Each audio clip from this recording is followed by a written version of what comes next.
Thanks for staying with us. It's still Breakfast Central and it's time for sports. Now let's begin with athletics, where Africa's record holder Ferdinand Omanyala recorded his fourth competitive win of the season in the 100 meters as a race to victory at the second Athletics South Africa Grand Prix in Gauteng on Wednesday, but the sub-10 target still eludes him. Omanyala clocked 10.05 seconds to win ahead of compatriot Samuel Imeta, who timed 10.22 seconds. Omanyala said he believes the sub-10 target is getting closer and it is just a matter of time of fine margins after the race. Now, Sibusio Masenwa of Eswatini was third in 10.33 seconds, while long jumper Cheswell Johnson was the first South African home in fourth spot with a time of 10.37 seconds. A great one right there from the Kenyan, who is still making us proud right there on the tracks. Away from there, let's talk golf. Uganda's Abdul Kakito and Miriam Masiya from Zimbabwe emerged winners in the longest drive contest for the boys and girls categories respectively at the ongoing All-Africa Junior Golf Championship. This was moments after the third round of the championship, where South Africa maintains the lead for both genders with 54 holes completed. Uganda's Kakito hit the ball farthest among the boys on the par 4 hole 16, while the second take, which was far ahead of the first swing on the right, settled in the rough zone of the course and was therefore not considered. Meanwhile, Masiya's longest drive shots came off the Bloom driver that perfectly hit the tiltest 8 red ball. Now, the two junior golfers received crowns and specially crafted plaques.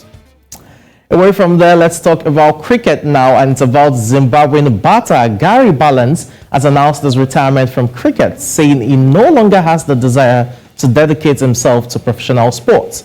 The 33-year-old played 40 times for England, including 23 tests between 2014 and 2017 before making a switch to the country of his birth, Zimbabwe.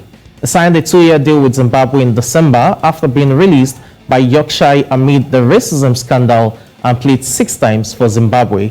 In February, he became the second person to hit a test century for 2 countries after making 137 not out for Zimbabwe against the West Indies. He scored 157 runs in 5 ODIs at an average of 39.25 for Zimbabwe earlier this year, with his last international appearance coming in March. It will definitely be a great miss for Zimbabwean cricket. Well, moving away from there, let's talk rugby now. World Rugby will trial a television match official bunker at the World Under-20 Championship in South Africa, slated for June, with the possibility of being used in France later this year. For any incident where a red card is not obvious, a yellow card will be issued, and dedicated foul play reviewers in a central bunker will review the incident using all available technology and footage. Once 10 minutes has elapsed, the yellow card is either upheld or the player returns to the action, or it is upgraded and the player permanently leaves the field, unable to be replaced. Now, the trial is aimed at improving the levels of officiating, especially with concerns to foul plays, expulsion of players, among others. Away from there, let's talk football. The UEFA Champions League results from last night. You have Bayern Munich against Manchester City that ended in a stalemate, 1 goal apiece. It was Manchester United who progressed 4 goals to 1 on aggregate, while at the Giuseppe Meazza Stadium it was a 6-goal thriller as Inter Milan played out a 3-3 draw against Benfica to progress by 5 goals to 3 on aggregate.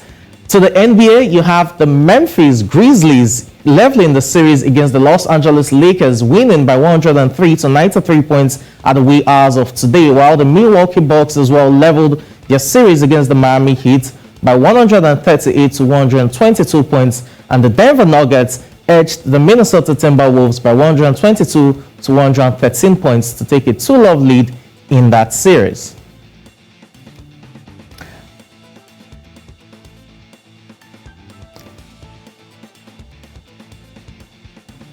And that's a wrap on Sports Update at this time.